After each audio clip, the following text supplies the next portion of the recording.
40 ঘন্টা বন্ধ থাকবে নিউ আলিপুর ও চেতলা সংযোগকারী দুর্গাপুর ব্রিজ। আজ দুপুর 2টো থেকে সোমবার সকাল 6টা পর্যন্ত বন্ধ থাকবে যান চলাচল।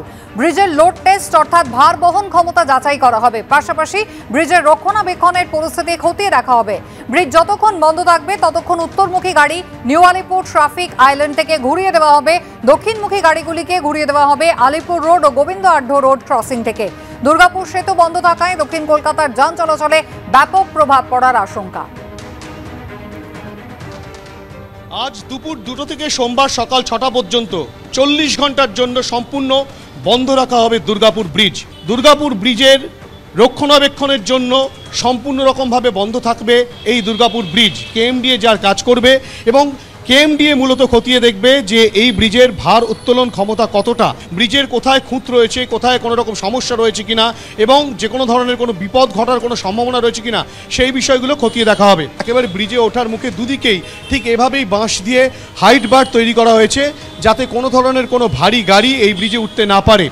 গত ডিসেম্বর মাসের শেষের দিক থেকে কিন্তু ঠিক এই ধরনেরই ব্যবস্থা করা হয়েছে কলকাতা পুলিশের পক্ষ থেকে, কেননা ব্রিজের অবস্থা ভালো নয় এবং কলকাতা পুলিশের তরফ থেকে যেটা স্পষ্টভাবে বলা হচ্ছে, যখন রাস্তা বন্ধ করা হবে, এই ব্রিজ বন্ধ করা হবে, তখন কিন্তু নিউ আলিপুরের এই যে আইল্যান্ড রয়েছে সেইখান থেকে গাড়িগুলোকে ঘুরিয়ে দেওয়া হবে। যেই গাড়িগুলো আলিপুরের দিকে যাচ্ছিল বা যায় এই দুর্গাপুর ব্রিজ হয়ে, সেই গাড়িগুলোকে ঘুরিয়ে তারাতলার দিক থেকে নিয়ে যাওয়া হবে অপর প্রান্তে, অর্থাৎ কিনা আলিপুরের দিক থেকে নিউ আলিপুরে আসার যে রাস্তা, সেখানে কিন্তু আলিপুর রোড এবং গোবিন্দ আড্ডি রোডের সংযোগস্থল থেকে সেই সব গাড়িগুলোকে ঘুরিয়ে দেওয়া হবে এবং সেখান থেকে ব্রিজ বন্ধ রাখা হবে। ক্যামেরা দীপ্তেন্দু চক্রবর্তীর সঙ্গে হিন্দোল দে, এবিপি আনন্দ, কলকাতা।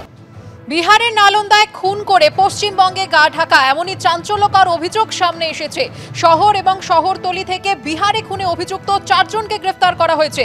বিস্তারিত জানবো, কথা বলবো আমাদের প্রতিনিধি পার্থপ্রতিম ঘোষের সঙ্গে। পার্থপ্রতিম, দেখো, গতকালকে কিন্তু বিহার পুলিশের একটি টিম, নালন্দা পুলিশের টিম, তারা এসে পৌঁছায় পার্ক স্ট্রিট এবং পার্ক স্ট্রিট থানার সঙ্গে তারা যোগাযোগ করে এবং সেই যোগাযোগ করে যে বিষয়ে জানায় যে গত 19শে জুন বিহারের নালন্দায় গত সন্ধ্যে 6টার সময় 2টি মোটর বাইকে করে মোট 4 জন আসে এবং আসার পরবর্তীকালে রাজি আহমেদ খান নামে বছর 45-এর একজন প্রপার্টি ডিলার এবং এলাকায় তিনি পরিচিত সোশ্যাল ওয়ার্কার হিসেবে তাকে খুন করা হয় জাতীয় সড়কের ওপর।